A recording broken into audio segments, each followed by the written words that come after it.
हम चाहे कितनी भी कोशिश कर लें, पर क्रिकेट में एक ऐसी डिबेट है जो शायद कभी खत्म ही नहीं हो सकती। सचिन तेंदुलकर या विराट कोहली, आखिर कौन है टीम इंडिया के लिए एक बेहतर खिलाड़ी और किस खिलाड़ी का ओवर द इयर्स अपनी टीम के लिए ज्यादा इंपैक्ट रहा। एक तरफ है हमारे very own God of cricket Sachin Tendulkar, जिन्होंने 24 साल तक इंडिया के लिए जी जान से अपना क्रिकेट खेला और इतने मैचेस उन्होंने टीम इंडिया को जिताए। हर बार उन्होंने ऐसा इंपैक्ट क्रिएट किया इंडियन टीम के लिए जो हम कभी भी भूल नहीं सकते। अगर आज हमारे देश में क्रिकेट एक रिलीजन है ना, तो सचिन तेंदुलकर उसकी एक बहुत बड़ी वजह है। दूसरी तरफ है हमारे modern day master, the modern day king Virat Kohli, जिन्होंने हर फॉर्मेट में अपना डोमिनेशन दिखाया है। अगर हम टेस्ट क्रिकेट की बात करें तो सचिन तेंदुलकर ने 200 टेस्ट मैचेस खेले हैं, जिसमें उन्होंने बनाए हैं 15,921 रन, जिसमें 51 सेंचुरीज शामिल हैं और उनका औसत है 53.78। कमाल के नंबर्स है, out and out the greatest of all time stats हैं ये, जो किसी भी खिलाड़ी के हो सकते हैं। और इसमें तो कोई भी डिबेट की बात नहीं है कि सचिन तेंदुलकर ने टेस्ट फॉर्मेट में अक्रॉस कंट्रीज कैसे डोमिनेट किया है। यहीं पे अगर हम विराट कोहली के टेस्ट स्टैट्स देखें तो वो 123 टेस्ट मैचेस खेल चुके हैं, जिसमें वो बना चुके हैं 9,223 रन और उसमें 30 सेंचुरीज शामिल। एक टाइम तो ऐसा था जब विराट कोहली को देख के लगता था कि वो टेस्ट क्रिकेट में 50 से 55 की एवरेज रखेंगे और आसपास किसी भी फॉर्मेट में कोई खिलाड़ी उनके पास आता ही नहीं है। पर कुछ टाइम में ऐसा हुआ जहां विराट कोहली के टेस्ट क्रिकेट में रन्स आने बंद हो गए। 2-3 साल तक उनका एक ऐसा ड्राई पैच रहा जहां उन्होंने टेस्ट क्रिकेट में उतना अच्छा नहीं करा।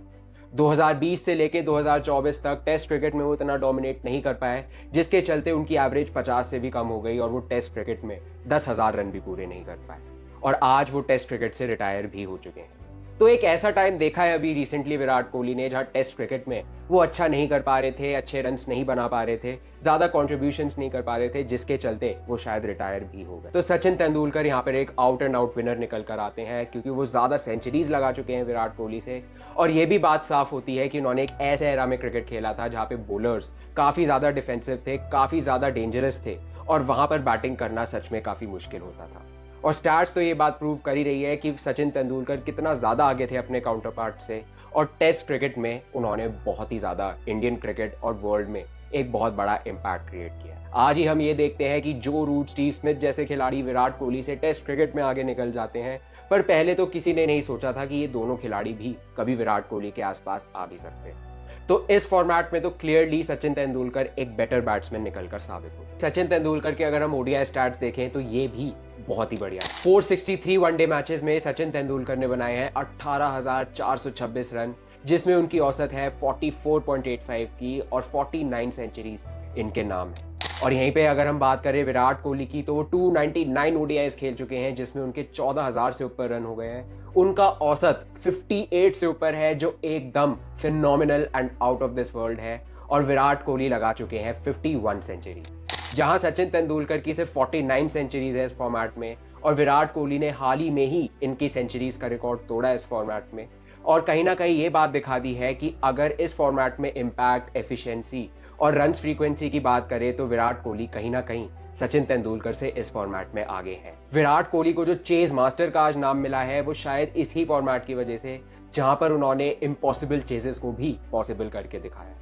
सचिन तेंदुलकर ने भी चेजिंग में बहुत अच्छा करा है और टीम इंडिया को अपने टाइम में 90s में काफी सारे मैचेस जिताए हैं, पर विराट कोहली ने अपनी चेजिंग एबिलिटी और अपने कंसिस्टेंट रन स्कोरिंग की वजह से इस फॉर्मेट में एक अलग ही महारत हासिल कर ली। विराट कोहली सचिन तेंदुलकर को थोड़ा सा एज करते हैं और शायद इस फॉर्मेट में विराट कोहली ने सचिन तेंदुलकर से बेहतर परफॉर्मेंसेस ही दी। T20 क्रिकेट में तो हम दोनों खिलाड़ियों के स्टैट्स और इम्पैक्ट नहीं कंपेयर कर सकते, क्योंकि सचिन तेंदुलकर ने ये फॉर्मेट कभी इतना ज्यादा खेला ही नहीं।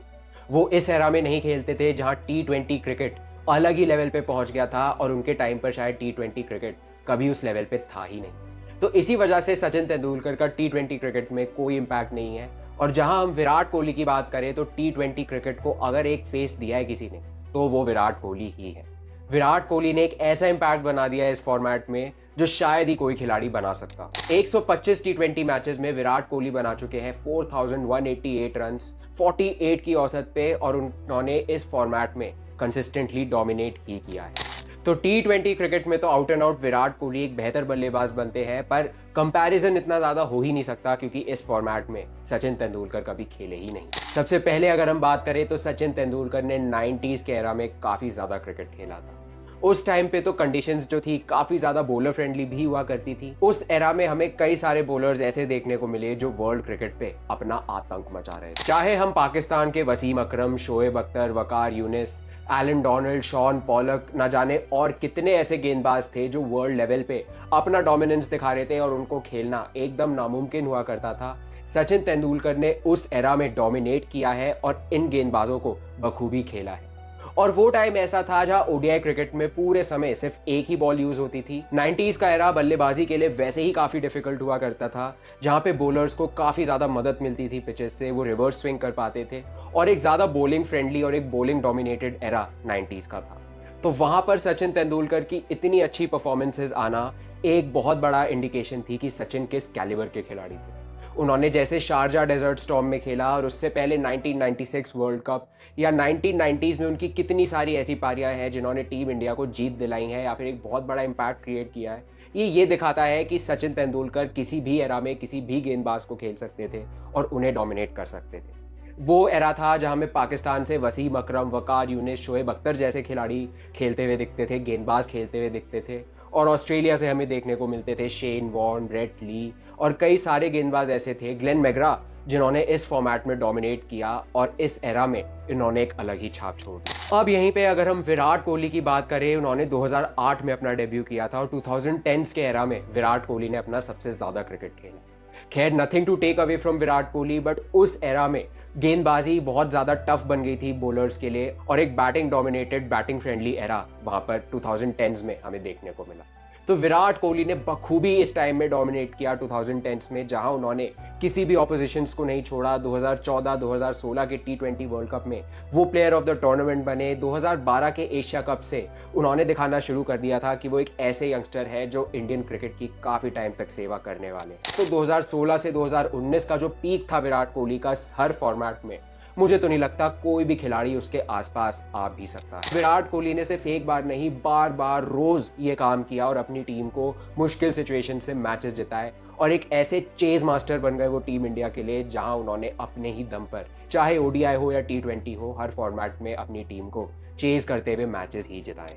और कौन ही भूल सकता है विराट कोहली की वो पारियां जहां पाकिस्तान के खिलाफ MCG में उन्होंने 82 रन्स नॉट आउट की पारी खेली थी और एक ऐसा मैच जिताया था टीम इंडिया को जो किसी ने शायद सपने में भी नहीं सोचा होगा कि यहाँ से इंडिया जीत भी सकती है। तो विराट कोहली ने हमेशा इम्पॉसिबल चीज़ें करके दिखाई हैं जो उनकी USP बन गई, उनका एक नेचर बन गया कि ये बंदा ऐसे मैचेस जिता सकता जिसको जीतने की कोई सोच भी नहीं सकता। तो यहाँ अगर हम देखें तो विराट कोहली ने एज अ चेज मास्टर और चेजिंग में सचिन तेंदुलकर से थोड़ा ज़्यादा इम्पैक्ट दिया है और एक ऐसे मैच विनर बने वो टीम इंडिया के लिए जो बिल्कुल ही देखने लायक था। टेस्ट क्रिकेट में तो बहुत ही सफल कप्तान रहे हैं विराट कोहली टीम इंडिया के लिए। अपनी कप्तानी में बाहर जीतना सिखाया, ऑस्ट्रेलिया हो, इंग्लैंड हो, सबसे आंखों में आंखें डालकर कंपीट करना सिखाया और एक ऐसे बॉलर्स का ग्रुप विराट कोहली ने तैयार करवाया टेस्ट फॉर्मेट में जो शायद हमें वापस कभी देखने को नहीं मिलेगा। तो विराट कोहली ने भी अपने एरा में काफ़ी डोमिनेट किया है और काफ़ी ज़्यादा छाप छोड़ी। अब हम यहाँ से बात करते हैं रिलेटिव एवरेजेस की। तो रिलेटिव एवरेज का यहाँ पर ये मतलब है कि अपने काउंटर पार्ट से एक खिलाड़ी कितना ज़्यादा बेहतर है। सचिन तेंदुलकर की अगर हम बात करें तो रिलेटिव एवरेज उनकी है 1.34%। इसका मतलब ये है कि उस टाइम पे सचिन तेंदुलकर अपने काउंटर पार्ट से 34% ज़्यादा बेहतर थे। और यहीं अगर हम विराट कोहली की बात करें तो 2010s एंड अभी भी अगर वो ओडीआई क्रिकेट खेल रहे हैं तो वो 41% अपने काउंटर पार्ट से बेहतर है।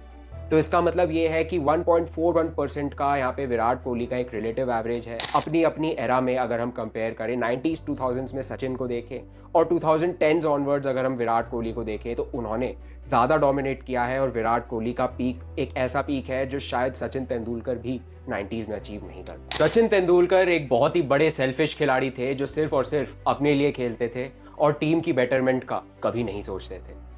ऐसा मैं नहीं कह रहा, ऐसा बहुत लोगों का नैरेटिव है और कुछ लोगों का शायद मानना है कि सचिन तेंदुलकर ने टीम इंडिया को कभी भी इंपॉर्टेंस नहीं दी क्योंकि वो सिर्फ अपनी पर्सनल सेंचुरीज और पर्सनल रन्स के लिए खेलते थे।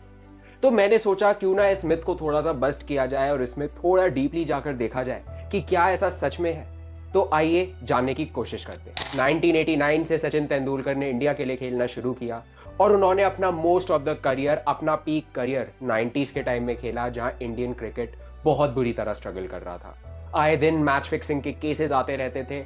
हर कोई बोला करता था कि टीम इंडिया में फिक्सर्स भरे पड़े हैं जो अपनी टीम को हरवाना चाहते हैं। कई सारे खिलाड़ियों का इसमें नाम आया, जैसे 90s एरा में मोहम्मद अजहरुद्दीन टीम इंडिया के कप्तान हुआ करते थे। उनका नाम तो सबसे ज़्यादा आता था कि उन्होंने बहुत ज़्यादा मैच फिक्सिंग करी हुई है और वो फिक्सर्स के साथ बहुत ज़्यादा इन्वॉल्व रहते हैं। उसके अलावा हमने नयन मोंगिया, अजय जडेजा, मनोज प्रभाकर, न जाने और कितने खिलाड़ी हैं जिनके हमने फिक्सिंग को लेके काफ़ी ज़्यादा किस्से सुने थे और ये सुना था कि ये खिलाड़ी अपने ही टीम, अपने ही देश को बेचने की बातें करते थे और अपनी टीम को हरवाने के लिए ये बहुत कुछ कर लेते थे। इस टाइम में सचिन तेंदुलकर ने टीम इंडिया के लिए खेला है और सचिन तेंदुलकर के लिए जितनी रिस्पेक्ट हो उतनी कम है, क्योंकि इस टाइम में सचिन तेंदुलकर एक भी बार किसी कंट्रोवर्सी में नहीं पड़े। एक ऐसा टाइम जहाँ हर खिलाड़ी के ऊपर मैच फिक्सिंग का एक सस्पेक्ट होता था। हर खिलाड़ी को देखकर लगता था कि इसने मैच फिक्स किया होगा, ये बुकीज से मिला होगा। सचिन तेंदुलकर का इस सब में कभी नाम नहीं आया और इस एरा में उन्होंने टीम इंडिया के लिए बल्लेबाजी करी है, जहां 3-4 खिलाड़ी प्लेइंग 11 में ऐसे खेलते थे जो अपनी टीम को हरवाना चाहते थे, या फिर उन्हें बुकी से इंस्ट्रक्शन मिलती थी कि आपको इस तरीके से खेलना है, आपको ये शॉट खेलना है, आपको अब आउट होना है, इसको आउट कराना है, जिससे कि उनको उनके पैसे मिल जाए और उनकी फिक्सिंग हो जाए। तो इस एरा में सचिन तेंदुलकर ने खेला जहां उन पे वैसे ही काफ़ी प्रेशर आ गया, क्योंकि प्लेयर्स उस टाइम परफॉर्म करते नहीं थे और एक कहावत बन गई थी कि अगर सचिन रन मार रहा है तो टीम इंडिया की सांसें चल रही हैं, नहीं मार रहा तो टीम इंडिया खत्म हो चुकी है। ऐसा नैरेटिव लोगों का बन गया था जहां कि सचिन आउट है तो इंडिया आउट है, और इसी वजह से सचिन तेंदुलकर इस एरा में एक one of the greatest of all time खिलाड़ी निकल कर आते हैं और कभी भी कंट्रोवर्सीज ने उनके करियर पे आंच नहीं आने दी। सचिन तेंदुलकर ने चाहे 1996 का वर्ल्ड कप हो, 99 का वर्ल्ड कप हो, सब में उन्होंने बहुत अच्छी परफॉर्मेंस दी और 90s किड्स जिनकी हम बात करते हैं वो हमेशा सचिन तेंदुलकर को भगवान मानते हैं, क्योंकि उन्होंने ही क्रिकेट को एक ऐसा स्पोर्ट बनाया जो आज एक बहुत ही बड़े लेवल पर है। तो सचिन तेंदुलकर सबके माइंड में इस तरीके से बैठ गया था कि भाई अगर क्रिकेट है ना, उसका मतलब है Sachin Tendulkar, and the T in cricket stands for Tendulkar. अब हम थोड़ा बात करते हैं उनके स्टैट्स की और क्या सच में वो एक ऐसे प्लेयर थे जो अपने पर्सनल माइलस्टोन्स के लिए खेलते थे और ऐसे खिलाड़ी की मतलब अगर वो शतक मारते भी थे तो टीम पे कोई इफेक्ट नहीं पड़ता था। तो सबसे पहले हम जानते हैं उनके ओडीआई के शतक। 49 ओडीआई सेंचुरीज मार चुके हैं सचिन तेंदुलकर, जिसमें से 33 सेंचुरीज में टीम इंडिया ने जीत हासिल करी है। चाहे हम चेजेस में बात करें तो विराट कोहली का नाम उनसे ऊपर आ सकता है, पर सचिन तेंदुलकर भी कम नहीं थे। चाहे वो 1998 में डेजर्ट स्टॉर्म हो शारजा में, जहां उन्होंने ऑस्ट्रेलिया को अपनी बल्लेबाजी से एकदम हरा दिया था, या फिर उससे पहले 96 के वर्ल्ड कप में जिस तरीके से वो डोमिनेट कर रहे थे, वो तो आउटस्टैंडिंग था। तो ये कहना कि सचिन तेंदुलकर एक सेल्फिश प्लेयर थे, अपने पर्सनल माइलस्टोन्स के लिए ही खेलते थे, बिल्कुल ही बेसलेस और वाहियात बात है, क्योंकि सचिन तेंदुलकर इस एरा में भी खेल रहे थे जहां उनकी टीम में फिक्सर्स थे और उन्होंने अपने देश का सम्मान कभी भी इस टाइम में झुकने नहीं दिया, जहां कुछ खिलाड़ी बस कुछ पैसों के लिए अपने देश को बेचने तक चले थे। जहां 90s के एरा में टीम इंडिया का सारा बोझ सचिन तेंदुलकर पे होता था, 2000s में हमें टीम इंडिया का थोड़ा सा एक अच्छा फेस देखने को मिला, जहां सचिन तेंदुलकर के साथ कई सारे मैच विनर्स टीम इंडिया में आ गए थे और एक आने वाले समय के लिए एक बहुत ही स्ट्रॉन्ग न्यूक्लियस बन गया था। यहाँ पर टीम में हुआ करते थे the royal Bengal tiger, the captain of Indian team Sourav Ganguly. Sourav Ganguly के साथ हमें द वॉल राहुल द्रविड़ भी देखने को मिले, वीवीएस लक्ष्मण, वीरेंद्र सहवाग और न जाने कितने सारे ऐसे यंग टैलेंट्स भी आए इस टाइम में जिन्होंने टीम इंडिया को एक अलग ही ऊंचाई पर पहुंचा दिया। मोहम्मद कैफ, युवराज सिंह, जहीर खान, हरभजन सिंह ऐसे यंगस्टर्स थे जिन्होंने टीम इंडिया को आगे जाके बहुत सारे मैचेस जिताए। तो एक 2000s का टाइम फाइनली एक ऐसा टाइम था जहां टीम इंडिया में और ज़्यादा मैच विनर्स आ गए थे और सचिन तेंदुलकर से बोझ थोड़ा सा कम हो गया था। तो इस टाइम में भी सचिन तेंदुलकर ने बहुत अच्छा खेला, जहां 2003 के वर्ल्ड कप में वो मैन ऑफ द टूर्नामेंट बने और उसके साथ उन्होंने काफ़ी ज़्यादा डोमिनेट किया। पर इस एरा में हमें यंगस्टर्स का इमर्जेंस भी देखने को मिला, जहां 2001 के कोलकाता टेस्ट में ऑस्ट्रेलिया के खिलाफ हरभजन सिंह ने अपनी गेंदबाजी से पूरा का पूरा गेम पलट दिया था। राहुल द्रविड़, वीवीएस लक्ष्मण ने रिकॉर्ड ब्रेकिंग पार्टनरशिप कर दी थी। और फिर 2002 के नैटवेस्ट फाइनल को तो हम कैसे भूल सकते हैं, जहां सौरव गांगुली की सेलिब्रेशन ने तो सबकी सुर्खियां ही बटोर ली।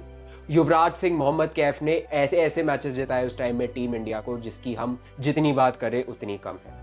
तो एक ऐसा न्यूक्लियस बन चुका था टीम इंडिया का जहां पे काफ़ी सारे मैच विनर्स प्रोड्यूस हो रहे थे। एमएस धोनी भी हमें इस एरा में देखने को मिले और वापस से 2000s क्रिकेट जो 90s में एकदम ख़त्म लग रहा था और मैच फिक्सिंग के दबाव में कहीं ना कहीं इंडियन क्रिकेट थोड़ा ख़त्म होता हुआ या नीचे जाता हुआ दिख रहा था, 2000s में इंडियन क्रिकेट में वापस जान आ गई थी। 90s की तरह 2000s में भी सचिन तेंदुलकर ने कंसिस्टेंटली बहुत रन्स बनाए।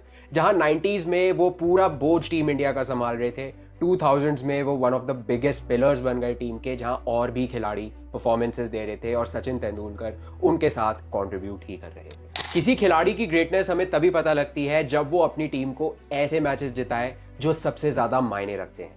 यानी कि कौन सा player world cups, ICC tournaments में कैसा परफॉर्म कर रहा है, वही प्लेयर का कैलिबर बता देता है और ये बता देता है कि इस प्लेयर की असली में कितनी ज़्यादा अहमियत है। यहीं पे अगर हम विराट कोहली और सचिन तेंदुलकर को कंपेयर करें तो दोनों ने आईसीसी टूर्नामेंट्स में टीम इंडिया के लिए इतनी इंपैक्टफुल परफॉर्मेंसेस दी हैं कि बड़ा टफ है दोनों में चूज करना कि किसने ज़्यादा बेटर खेला है। पर चलिए फिर भी देखते हैं कि इन दोनों खिलाड़ियों ने कैसा परफॉर्म किया। सबसे पहले अगर हम सचिन तेंदुलकर की बात करें तो ओडीआई क्रिकेट में वाइल्ड चेजिंग वो बना चुके हैं 5,490 रन, जिसमें उनकी एवरेज रही है 53 की। यहीं पे अगर हम विराट कोहली की बात करें तो उन्होंने ओडीआई क्रिकेट में वाइल्ड चेजिंग बनाए हैं 5,913 रन, जहां उनकी एवरेज है 89 की एवरेज है विराट कोहली की एज एन ओडीआई चेजर। और ये फिनोमिनल है और यहीं पे डिबेट सेटल हो जाती है कि as a chaser ODI cricket में कौन ज़्यादा बेहतर है और वाइल्ड चेजिंग कितने मैचेस कौन ज़्यादा अपनी टीम को जिता चुका है। तो विराट कोहली यहाँ पे सचिन तेंदुलकर से एक क्लियर विनर है और ये बात यहाँ पे साफ हो जाती है कि चेजिंग में विराट कोहली का कोई जवाब नहीं है और वर्ल्ड में उनसे बेहतर चेजर आया ही नहीं है। और यहीं पे अगर हम बात करें आईसीसी नॉकआउट्स की तो विराट कोहली 1000 से ऊपर रन्स बना चुके हैं, 50 से ऊपर का एवरेज रखते हैं आईसीसी नॉकआउट्स, जो ये दिखाता है कि ये खिलाड़ी कितना क्लच है और इंपॉर्टेंट मूवमेंट्स में क्या ये अपनी टीम को जिता सकता है। अब ऐसे तो काउंटलेस इनिंग्स है विराट कोहली की, चाहे आप 2023 वर्ल्ड कप के सेमीफाइनल को देख लीजिए जहां पर उन्होंने अपनी 51st सेंचुरी लगाई थी।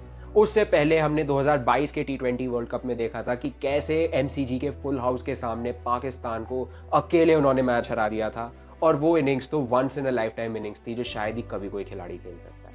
यहीं पे अगर हम सचिन तेंदुलकर की बात करें तो उनका रिकॉर्ड भी अच्छा रहा है, बहुत अच्छा रहा है, बट यहाँ पर थोड़ा बहुत विराट कोहली ही सचिन तेंदुलकर को एज कर जाते हैं। और अगर हम इसकी बात करें कि कौन ज़्यादा क्लच खिलाड़ी रहा है, किसने अपनी टीम को ज़्यादा मैचेस जिताए, उसमें तो कहीं ना कहीं विराट कोहली थोड़े बहुत सचिन तेंदुलकर से आगे तो आते ही। तो ये बात तो साफ हो गई कि विराट कोहली एक ज़्यादा क्लच प्लेयर है और आईसीसी नॉकआउट्स में विराट कोहली ने टीम इंडिया को इतने मैचेस जिताए हैं जो शायद ही कभी कोई जिता सकता। हमने इन दोनों खिलाड़ियों की बल्लेबाजी पर तो काफ़ी बात कर ली और इनका क्या इम्पैक्ट रहा है एज बैटर्स, वो तो हमने काफ़ी डिटेल में यहाँ जान लिया। पर अगर हम और भी फैक्टर्स पे थोड़ी बात करें, जैसे अगर हम गेंदबाजी की बात करें तो वहाँ तो सचिन तेंदुलकर विराट कोहली से आगे हो जाते हैं जहाँ उनकी 154 विकेट्स हैं। बट अगर हम एक ट्रेंड सेटिंग की बात करें, फिटनेस, फील्डिंग, ऐसा कल्चर जहाँ फिटनेस को सबसे ज़्यादा तवज्जो दी जाती है, वो कल्चर तो इंडियन क्रिकेट में विराट कोहली ही लेकर आए हैं। उनसे ज़्यादा फिट क्रिकेटर तो आज तक शायद इंडियन क्रिकेट में कोई आया ही नहीं है और जिस तरीके से विराट कोहली ने अपना फिटनेस ट्रांसफॉर्मेशन किया है ना, that is one for the ages. तो इस चीज़ में विराट कोहली को फुल मार्क्स है कि वो एक नई लहर लेके आए हैं इंडियन क्रिकेट में कि फिटनेस उतना ही इंपॉर्टेंट पार्ट है, running between the wickets, fielding उतनी इंपॉर्टेंट एस्पेक्ट है क्रिकेट में जितनी की बैटिंग या बॉलिंग है। तो जहां एक टाइम पे क्रिकेट सिर्फ एक स्किल बेस्ड गेम हुआ करता था, जहां आपकी सिर्फ बैटिंग या बॉलिंग पे ही आपको जज किया जाता था, विराट कोहली के टाइम पे ऐसा हो गया जहां पर आपकी फील्डिंग, जहां आपकी रनिंग बिटवीन द विकेट्स, आपका स्टैमिना, एंड्योरेंस, सब कुछ उतना ही मायने रखता है और उतना ही इंपॉर्टेंट पार्ट वो एक क्रिकेट के गेम में बन जाता है। और कप्तानी की अगर हम यहाँ बात करें तो 90s के एरा में सचिन तेंदुलकर ने थोड़ी कप्तानी करी थी टीम इंडिया की, बट वहाँ पर उन्होंने थोड़ा स्ट्रगल ही किया था और वो एक ऐसा टाइम था जहाँ टीम इंडिया का वैसे ही काफ़ी डाउनफॉल चल रहा था, मैच फिक्सिंग की काफ़ी बातें हो रही थी और टीम इंडिया का पूल उस टाइम उतना कोई खास था नहीं। तो सचिन तेंदुलकर को एक बेकार कैप्टन, एक फेल्ड कैप्टन बोलना तो थोड़ा गलत होगा क्योंकि उस एरा में वैसे ही टीम इंडिया काफ़ी एक बेकार सी टीम थी। बट अगर हम विराट कोहली की बात करें तो टेस्ट क्रिकेट में तो एक अलग ही रेवोल्यूशन लेकर आए हैं जहां उन्होंने टेस्ट क्रिकेट को हमेशा के लिए बदल के रख दिया। ऑस्ट्रेलिया, इंग्लैंड ऐसी जगह वाइट वॉश होकर आती थी, एक भी टेस्ट मैच नहीं जीत पाती थी। विराट कोहली के अंदर ये बिलीफ आया कि हम बाहर जा सकते हैं, हम बाहर जाके टीम्स को हरा सकते हैं, उन्हें मज़ा चखा सकते हैं और ये दिखा सकते हैं कि ये टीम इंडिया घर में घुस के भी मारती है।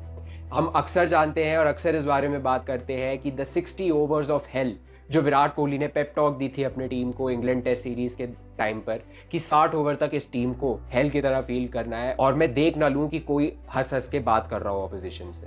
तो विराट कोहली एक ऐसा डर पैदा कर देते थे ऑपोजिशन में, चाहे आप इंग्लैंड जाके खेल रहे हो, ऑस्ट्रेलिया जाकर खेल रहे हो, कि वहां पर ऑपोजिशन पहले ही आपको देख के डर जाता था। तो टेस्ट क्रिकेट में एक अलग ही लहर लेकर आए हैं विराट कोहली, और टेस्ट क्रिकेट में अगर आज इंडिया इतनी सक्सेसफुल टीम है तो उसकी एक नींव, एक फाउंडेशन विराट कोहली ने ही सेट करी। सचिन तेंदुलकर का अर्ली 2000s में एक टाइम आया था जहां उनको टेनिस एल्बो की इंजरी हो गई थी, और उसके बाद से उनके रन्स ड्राई अप हो गए थे। 1-1.5 साल तक उनके रन्स नहीं बन रहे थे। उनका एक ऐसा पैच आया था जहां लोगों को लगा कि शायद सचिन का वक्त खत्म हो चुका है और अब नए खिलाड़ियों को खेलना चाहिए। बट सचिन तेंदुलकर बीइंग सचिन तेंदुलकर, उन्होंने हमेशा एडवर्सिटी से कम बैक किया और बहुत ही जल्दी वो वापस आ गए और अपनी टीम को उन्होंने वापस मैचेस जिताने शुरू करे। और सचिन तेंदुलकर का करियर अगर कुछ डिफाइन करता है ना, वो ये है कि उनके करियर में एक ऐसी लॉन्जेविटी है जो शायद ही कोई क्रिकेटर कभी अचीव कर पाएगा। 24 साल तक अपनी टीम के लिए खेलना, इंडियन क्रिकेट का सर्वेंट बनना कोई मजाक नहीं है। जिस तरीके से सचिन ने 1989 से 2013 तक खेला, और लेट 30s में भी जब उनकी एज हो गई थी, जब लग रहा था कि शायद अब यंगर प्लेयर्स चाहिए, सचिन का टाइम हो गया है, वहां पर भी उन्होंने बहुत अच्छा खेला। चाहे हम 2011 का वर्ल्ड कप देख लें, 2009 में तो सचिन तेंदुलकर ने एक ट्रेंड ही सेट कर दिया था जहां वो पहले ऐसे खिलाड़ी बने जिन्होंने ओडीआई में 200 रन का आंकड़ा छुआ। तो सचिन तेंदुलकर ने भी टाइम के साथ अपने गेम को इम्प्रूव किया, अपने गेम को मॉडिफाई करते चले गए, तभी वो अपने गेम में टाइम टू टाइम रेलेवेंट रहे और उनका क्रिकेट कभी भी आउटडेटेड नहीं हुआ। वहीं पे अगर हम विराट कोहली की बात करें तो विराट कोहली ने भी एक लीन पैच देखा जहां 2020 से लेकर 2022 तक उनकी सेंचुरीज नहीं आ रही थी, उनके रन्स ड्राई अप हो गए थे और उनकी 71st सेंचुरी चाहकर भी नहीं आ रही थी। बट फिर भी उन्होंने बाउंस बैक किया, जो हमने 2022 के T20 वर्ल्ड कप में देखा कि कैसे उन्होंने, जहां मैटर फिर सबसे बड़े हुए, विराट कोहली फिर खड़े हमें होते हुए दिखे, और 2023 वर्ल्ड कप में तो वो प्लेयर ऑफ द टूर्नामेंट बन गए। तो ये दोनों खिलाड़ियों की खासियत है कि ये एडवर्सिटी से कम बैक करना जानते हैं, ये जानते हैं कि बुरे वक्त से निकलना कैसे है, वापस अपनी एबिलिटी पे कैसे आना है, अपने कैलिबर पे कैसे खेलना है, और यही कुछ बातें हैं जो दोनों इन खिलाड़ियों को बहुत ही बड़ा लेजेंड बनाती है। सचिन तेंदुलकर एक ऐसे खिलाड़ी थे जिन्होंने हर एक भारतीय को एक उम्मीद की किरण दी थी कि भाई हम क्रिकेट में जीत सकते हैं, हम एज अ क्रिकेटिंग नेशन बहुत ही बड़ी टीम, बहुत ही बड़ी कंट्री बन सकते हैं। जहां सचिन तेंदुलकर ने 90s के टाइम में बिल्कुल रूल किया और सबको ये उम्मीद दी कि भाई सचिन है ना तो हमारा क्रिकेट जिंदा है, और एक ऐसे टाइम में टीम को कैरी किया जहां टीम एकदम टर्मोइल में चल रही थी। वहीं हम विराट कोहली की बात करें तो विराट कोहली एक मॉडर्न डे मास्टर रहे, जहां उन्होंने ओवर द फॉर्मेट सब में बहुत अच्छे से अपने आप को प्रूव किया, बहुत अच्छे रन्स बनाए, बहुत अच्छा खेले। बट उसके साथ उन्होंने एक ऐसा ट्रेंड सेट किया जहां टेस्ट क्रिकेट में उन्होंने टीम इंडिया को एक नई शेप दी, एक नया डायरेक्शन दिया, और टेस्ट क्रिकेट में टीम इंडिया को एक अनबीटेबल या फिर एक कंपेटिटिव टीम बनाया। तो सचिन तेंदुलकर थे एक आर्टिस्ट जिन्होंने अपनी आर्ट से सबका मन मोह लिया, और विराट कोहली थे एक वॉरियर जो कभी गिव अप नहीं करना चाहते थे। तो बात तो यही निकल कर आती है कि एक खिलाड़ी ने तो ड्रीम इग्नाइट किया और दूसरे ने बस उस सपने को पूरा ही कर दिया। और हम फैंस के लिए तो दोनों ही खिलाड़ी बहुत ही ऊंचे दर्जे के हैं, और कौन ज्यादा बेहतर है ये तो कोई नहीं डिसाइड कर पाता है। And I am very torn apart in deciding कि कौन सा खिलाड़ी इनमें से बेहतर है। आप हमें कमेंट्स में जरूर बता दीजिए कि विराट कोहली ज्यादा बेहतर खिलाड़ी है सचिन से, या Sachin Tendulkar is the OG God और उनसे ऊपर आज तक क्रिकेट में कोई आया ही नहीं। आप हमें कमेंट्स में बता दीजिए कि कौन ज्यादा बेहतर खिलाड़ी है, किसने ज्यादा डोमिनेट किया है, और कौन है क्रिकेट का असली बादशाह। और अगर आपको वीडियो पसंद आई हो तो please like, comment, share and subscribe to my channel and keep watching the cricket show with Sid.